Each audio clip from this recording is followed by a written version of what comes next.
হরে কৃষ্ণ।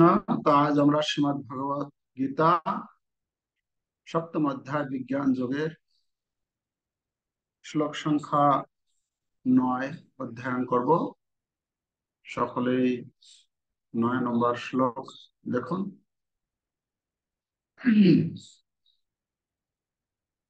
আমাদের ধারাবাহিক যে পাঠ চলছে, ভগবান সপ্তম 7 নম্বর শ্লোকে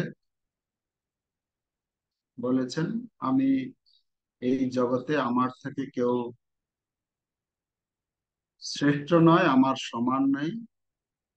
আমি সমস্ত জগতে ওতপ্রোত ভাবে জড়িত আছি। আমাকে আশ্রয় করে এই জগতের চর এবং অচর সমস্ত কিছুই বর্তমান। আহ ভগবান বলছেন, উদাহরণ দিয়েছেন একটা, সূত্রে মণি গণাইব। ঠিক যেরকম মণি সমূহের দ্বারা একটি মালা যে তৈরি করা হয়, মালাটির মূল বস্তু যদি সুতো না থাকে তাহলে সেই মালার কোনো অস্তিত্ব থাকতে পারে না। তেমনি এই বিশ্ব চরাচরে যা কিছু বস্তু আছে, আমি আমি ধারণ করে আছি। তো সে কিভাবে তিনি ধারণ করে আছেন, পরপর 5টি শ্লোকে আমরা দেখতে পাবো। 8, 9, 10, 11, 12 এই 5টি শ্লোকে ভগবান তার বর্ণনা করবেন কি কি ভাবে তিনি এই জগতে এই জগৎকে ধারণ করে আছেন। তো আমরা ইতিপূর্বেই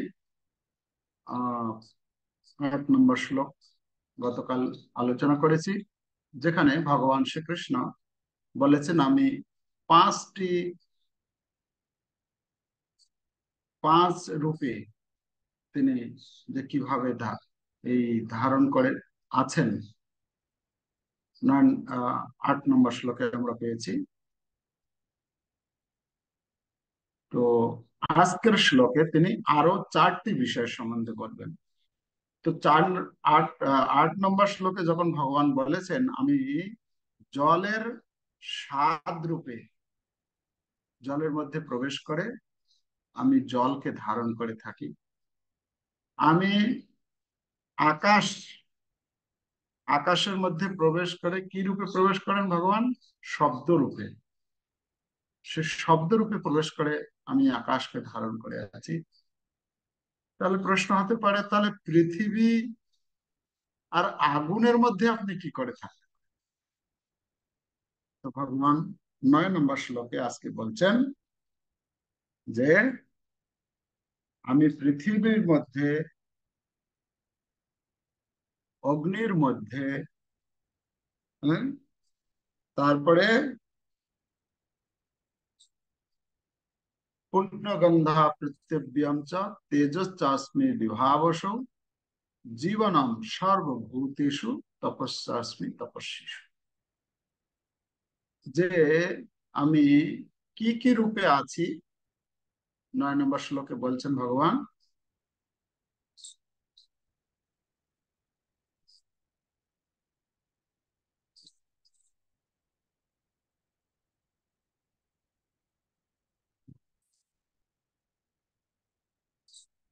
পুণ্যগন্ধ পৃথিব্যাং চ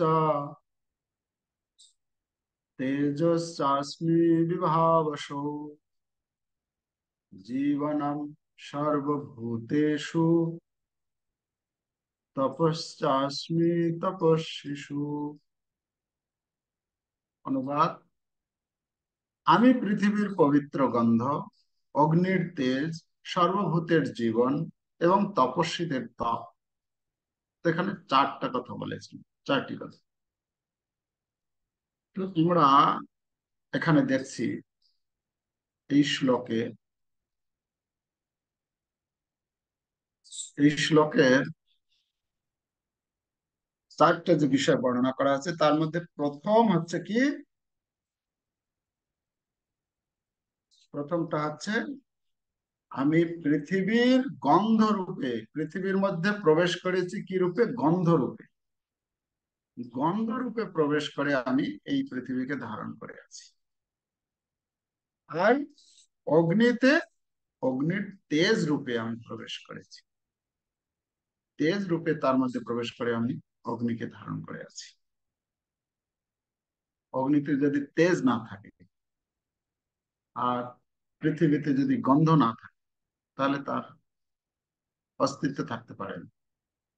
ভগবান যখন সৃষ্টি কার্য করেছেন, ভগবান থেকে যখন সৃষ্টি হয়েছে এই উপাদানগুলি, তখন যখন জলের সৃষ্টি হয়েছে, এই জলের সঙ্গে, এই জলের সঙ্গে গন্ধ যখন সংযোজন হয়েছে, তখন মাটির উৎপত্তি হয়েছে, পৃথিবীর উৎপত্তি হয়েছে। তো এইভাবে একটি উপাদানের সঙ্গে আরেকটি সংযোজন যখন ভগবান করেছেন, তখন আরেকটি রূপ গ্রহণ করেছে। তো এখানে শ্লোকে প্রথম আছে পুণ্য গন্ধা পৃথিব্যাম চ। পুণ্য গন্ধ, আমি হচ্ছি পবিত্র গন্ধ, পৃথিবীর পবিত্র গন্ধ। প্রভুপাদ তাৎপর্য বলছেন, আপনারা নিজ নিজ বই দেখুন তাৎপর্য। পুণ্য শব্দটির অর্থ যা বিকারগ্রস্ত হয় না। পুণ্য হচ্ছে মৌলিক। জড়জগতে সবকিছুরই একটি বিশেষ সৌরভ বা গন্ধ আছে। যেমন ফুলের গন্ধ, মাটির গন্ধ, জলের গন্ধ, আগুনের গন্ধ, বাতাসের গন্ধ ইত্যাদি। পবিত্র, নিষ্কলুষ আদি অকৃত্রিম যে সুবাস সবকিছুর মধ্যে প্রবিষ্ট থাকে, তা স্বয়ং শ্রীকৃষ্ণ। তাহলে যত সুবাস, যত গন্ধ রয়েছে, এটা হচ্ছে কি? এটা হচ্ছে ভগবান স্বয়ং শ্রীকৃষ্ণ। প্রভুপাদ লিখেছেন সবকিছুরই বিশেষ একটি স্বাদ আছে, তবে রাসায়নিক দ্রব্যের মিশ্রণে এই স্বাদের পরিবর্তন করা যায়। তাই প্রতিটি বস্তুর নিজস্ব ঘ্রাণ, সুবাস ও স্বাদ আছে। তো এই যে সুবাস, এই যে স্বাদ, ভগবান এখানে বলছেন এটা হচ্ছে আমি। পৃথিবীর গন্ধ, পৃথিবীর গন্ধ রূপে আমি ধারণ করেছি। যেরকম আমরা পৃথিবীতে যে গন্ধ আছে, সেটা আমরা উপলব্ধি করতে পারি। আমরা বিভিন্ন রকমের ফুল দেখি, বিভিন্ন ফুলে এক এক ফুলে গন্ধরাজ, যে গন্ধ আলাদা, তারপরে গোলাপের গন্ধ আলাদা, তারপরে পদ্মের গন্ধ আলাদা, জুঁই ফুলের গন্ধ আলাদা, এরকম। তার মানে একই মাটি থেকে সেই রস নিয়ে সেই গাছটি হচ্ছে, কিন্তু তার মধ্যে কত সুন্দর সুন্দর গন্ধ রয়েছে। বিভিন্ন যে আমরা ফল খাচ্ছি, প্রত্যেকটি ফলের গন্ধ আলাদা, তার আলাদা আলাদা একটা টেস্ট। এই গন্ধটা হচ্ছে, ভগবান বলছেন এই গন্ধটা হচ্ছে আমি, তাই না? তো আরেকটা শব্দ বলছেন পবিত্র গন্ধ। পবিত্র গন্ধ এই সরা পচা গন্ধ না। এই জগতে যখন কোনো কিছু পচে যায়, তার যে একটা গন্ধ, ভগবান বলছেন ওই গন্ধটা না, যেটা স্বাভাবিক স্বতঃস্ফূর্ত গন্ধ পৃথিবী থেকে আসছে, সুগন্ধ, পবিত্র গন্ধ, ভগবান বলছেন সেটা হচ্ছে আমি। তো একটি মালার মধ্যে, একটা মালাকে যে ধারণ করে থাকে সুতো, সুতোটাই ধারণ করে থাকে, ঠিক তেমনি ভগবান এখানে বলছেন এই যে পৃথিবীকে যে ধারণ করে, পৃথিবীর যে গন্ধ রূপে আমি এই সুতোর মতো কাজ করছি। আমি এই ধারণ করে আছি পৃথিবীকে, গন্ধ রূপে। ওকে, পরবর্তী শব্দ হচ্ছে তেজশ্চ অস্মি বিভাবস। তেজশ্চ অস্মি বিভাবস। বিভাবস মানে, প্রপাত বলছেন এখানে তাৎপর্য দেখুন, তারপরে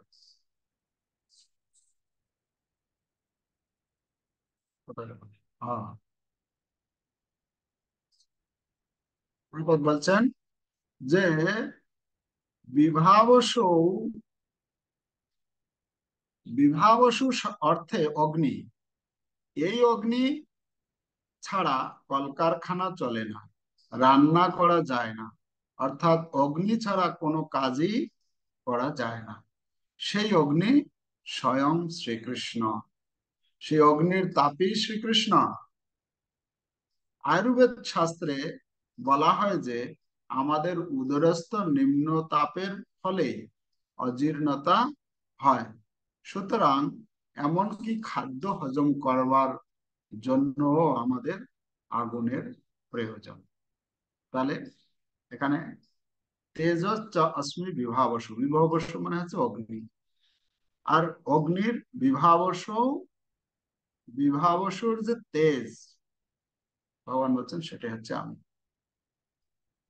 তা অগ্নির তেজ আমি।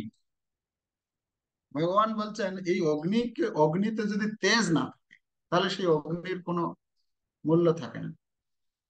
তো ভগবান অগ্নিতে তেজ রূপে অগ্নিকে ধারণ করে আছে, অগ্নিতে প্রবেশ করে। হ্যাঁ, তেজ মানে কি? তেজ মানে হচ্ছে দগ্ধ করার ক্ষমতা, কোনো কিছু জিনিস জ্বালানোর ক্ষমতা, তাই না? জ্বালানোর যে ক্ষমতা সেটা হচ্ছে তেজ। তো জ্বালানোর যে ক্ষমতা অগ্নির ভেতরে, ভগবান বলছেন সেই ক্ষমতাটা হচ্ছে আমি। আচ্ছা, আগুন, আগুন তো শীতলও হতে পারতো না, পারতো কিনা? এরকম ঘটনা আছে আগুন শীতল রূপে কাজ করেছে? আগুন মানে হচ্ছে আগুন জ্বালাবে না, আগুনের ধর্ম হচ্ছে জ্বালানো। তো আমি আমি দেখছিলাম একটা ঘটনা, মনে পড়লো যে যখন ওই লঙ্কায় যখন ওই হনুমান গেলেন,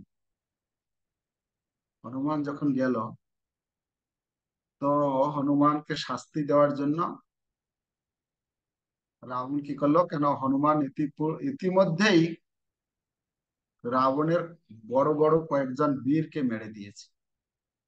বাগানে অনেক পরিশ্রম করেছিল, কয়েকদিন খায়নি ঠিক মতো, বাগানে সুন্দর সুন্দর ফল দেখতে পেয়েছে, আর হনুমানের তখন সেই ক্ষুধা নিবারণের জন্য সে ফল খাচ্ছেন, আর সেখানে এসে আক্রমণ করেছে।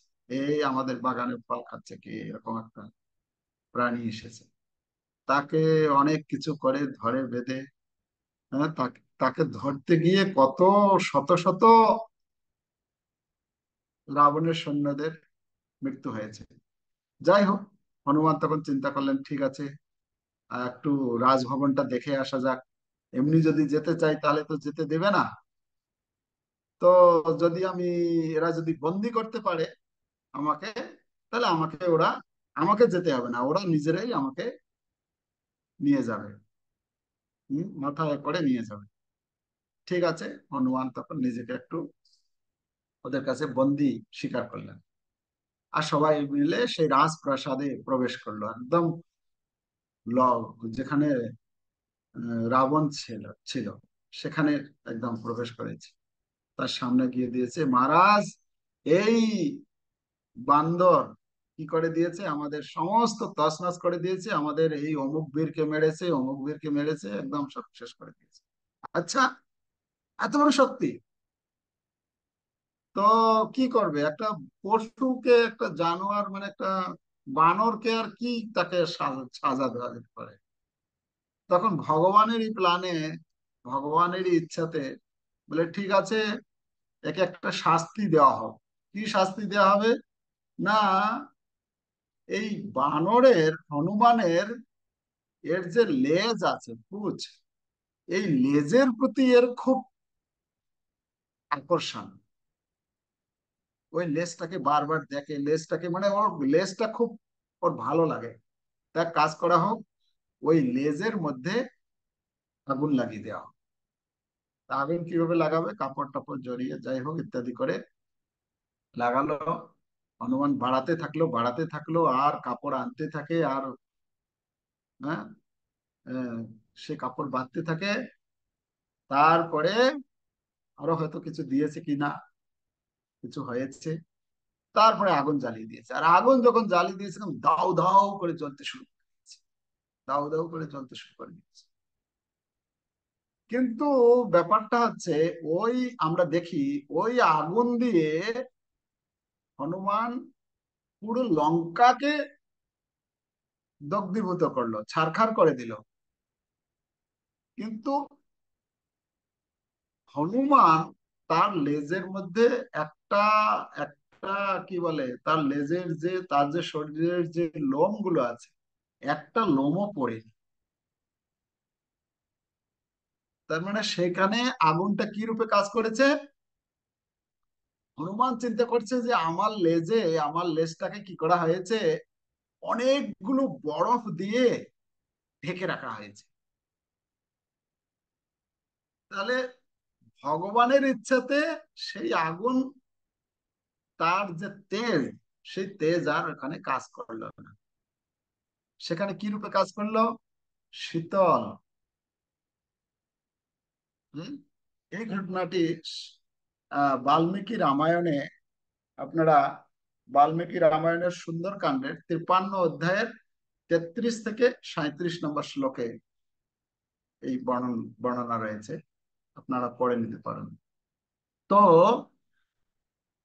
এখানে অগ্নির যে তেজ, তেজ এখানে পরিবর্তন হয়ে গেল, ফ্রিজ রূপে কাজ করলো। কেন? ভগবান চাননি। ভগবান চাননি। ভগবান, ভগবানের পরম ভক্ত হনুমান রামচন্দ্রের সেবার জন্য গিয়েছেন। হনুমান তখন চিন্তা করছেন, হ্যাঁ, এই যে আমি যে শীতলতা অনুভব করছি, এটি হচ্ছে আমার প্রভু শ্রী রামচন্দ্রের ইচ্ছাতেই হয়েছে, মা সীতা দেবীর কৃপাতেই এটা আমি, এই অগ্নি, আমি অগ্নিকে আমি শীতলতা অনুভব করছি। তো কথা হচ্ছে, অগ্নির যে তেজ, এখানে ভগবান বলছেন অগ্নির তেজ হচ্ছে আমি। তো অগ্নির যে তেজ, সেটা যদি তেজ যদি ভগবান যদি প্রদান না করে, সেই অগ্নি আর, সেই অগ্নি যদি পেটে আছে, আপনি খাচ্ছেন কিছু, ওই অগ্নি, ভগবান বলছেন কি, অহং বৈশ্বানরো ভূত্বা প্রাণী নাম দেহমাশ্রিত। হ্যাঁ,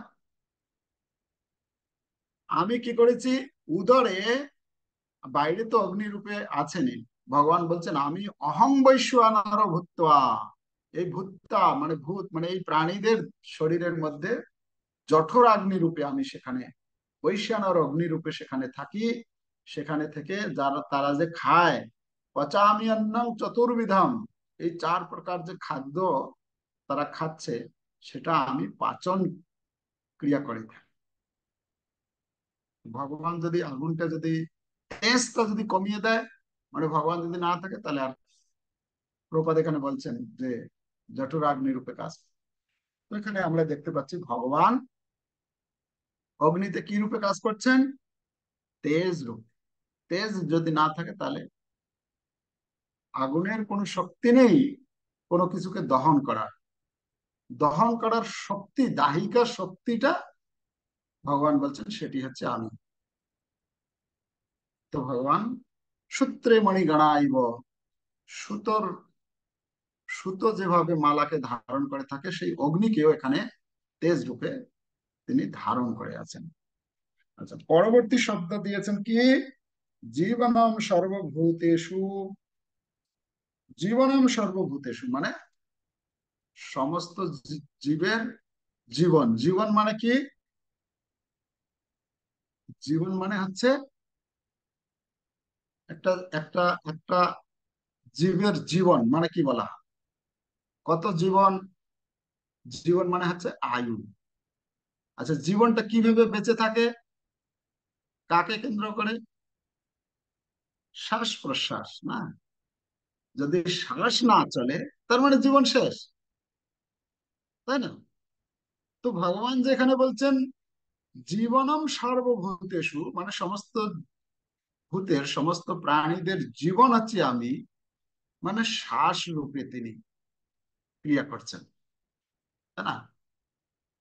আয়ু, যেটাকে আমরা আয়ু বলছি, ওটা শ্বাস, তাই না? শ্বাস, প্রতি মুহূর্তে যে শ্বাস নিচ্ছি আমরা, যেদিনে ভগবান এই শ্বাসটা বন্ধ করে দিবেন, জীবন শেষ। জীবনম সর্বভূতেষু, বেঁচে থাকা আমাদের পক্ষে আর সম্ভব হবে না। তো ভগবান কি করছেন? বলছেন জীবনের এই জীবের, ভূতের মানে প্রাণীদের আমি শ্বাস রূপে, হ্যাঁ, কাজ করছি। ভগবান, ভগবান যদি উম যদি শ্বাস রূপে যদি প্রবেশ না করেন, তাহলে কি হবে? আমরা বেঁচে থাকতে পারবো না। তো এখান থেকে বোঝা যাচ্ছে ভগবান শ্রীকৃষ্ণের কৃপাতেই আমাদের শ্বাস চলছে। আমরা কিভাবে ডিপেন্ডেন্ট ভগবানের উপরে, মানে ভগবানের কৃপাতেই আমাদের শ্বাস চলছে। ভগবান যে শ্বাস প্রদান করে থাকেন, আমরা দেখি মহাভারতে,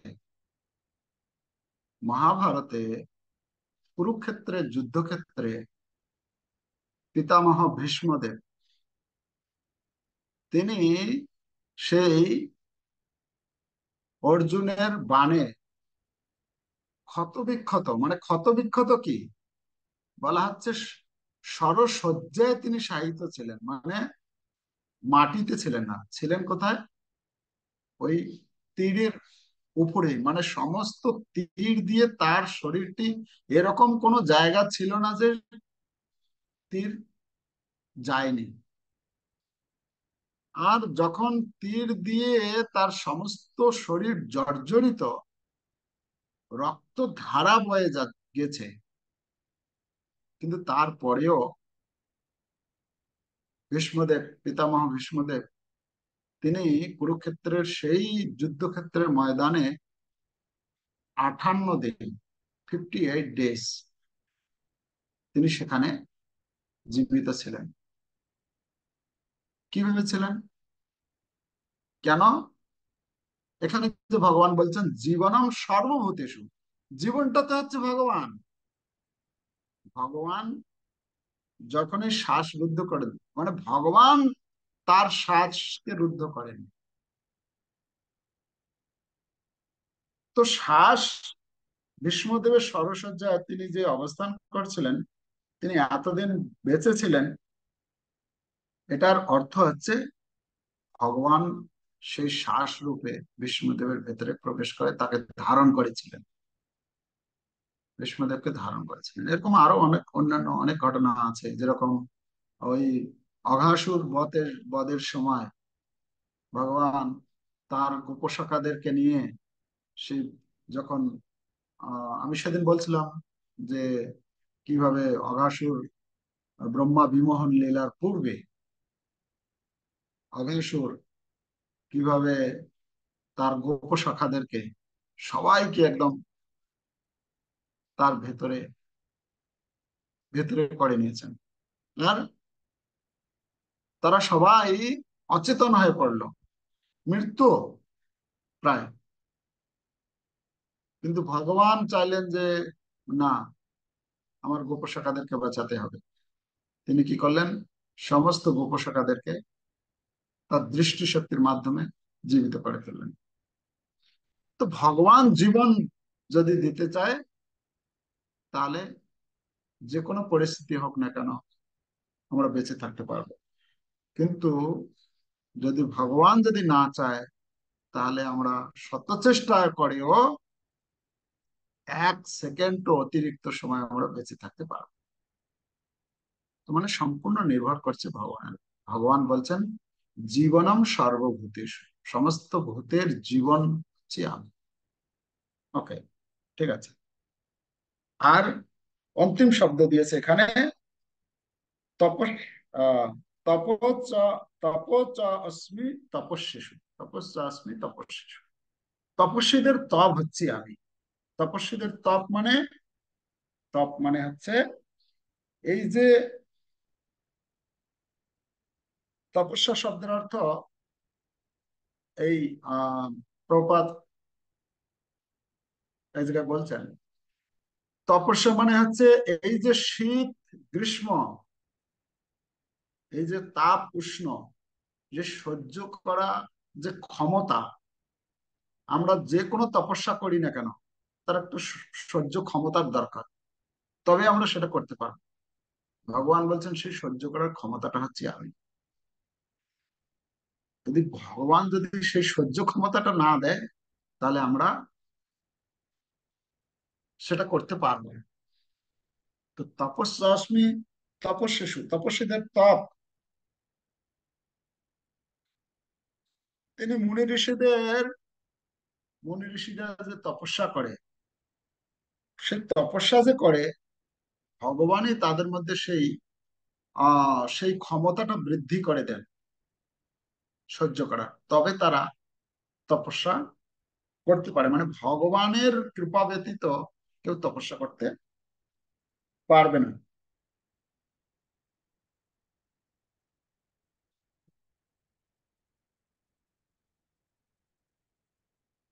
তো ভগবান এখানে বলছেন যে প্রত্যেকটি বস্তু, আমরা যদি তপস্যা মানে জীবনের সম্বন্ধে আলোচনা করি, আমরা তপস্যার সম্বন্ধে আলোচনা করি, আমরা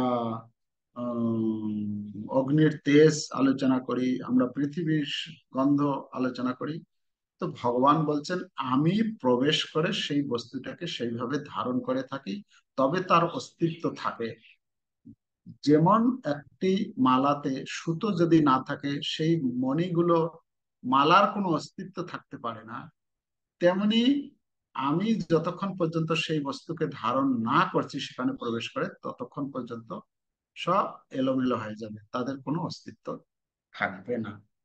তো সর্বোপরি আমাদের আহ, সম্পূর্ণরূপে ভগবানের উপর নির্ভরশীল। আর ভগবান সেটাই চেয়েছেন, এত কিছু ভগবান যে বলছেন, এর এর মূল কারণ হচ্ছে কি, আমরা এত কিছু জেনে যেন আমরা ভগবানের শরণাগত হই, ভগবানের ভক্তি করি, এটাই ভগবান চেয়েছেন। আমরা সবকিছু প্রতি মুহূর্তে কিভাবে, মানে পুঙ্খানুপুঙ্খ ভাবে ভগবান আমাদেরকে সেটা জানিয়ে দিচ্ছে। অতএব আমাদের উচিত ভগবানের উপর সম্পূর্ণরূপে শরণাগত হওয়া, তার ভজন করা, তার নাম করা, তার সম্বন্ধে কথা শ্রবণ করা। এভাবে যদি আমরা করি তাহলে আমরা ধীরে ধীরে ধীরে ধীরে এই মনুষ্য জীবন যে আমরা পেয়েছি তার সার্থকতা অর্জন করতে পারব। হরে কৃষ্ণ কৃষ্ণ কৃষ্ণ হরে হরে, হরে রাম রাম রাম হরে। श्रीमद् भगवद गीता यथायथ की जय। जगत गुरु शिला प्रभुपाद की जय। निताय गौर प्रेमानंदे हरि हरि।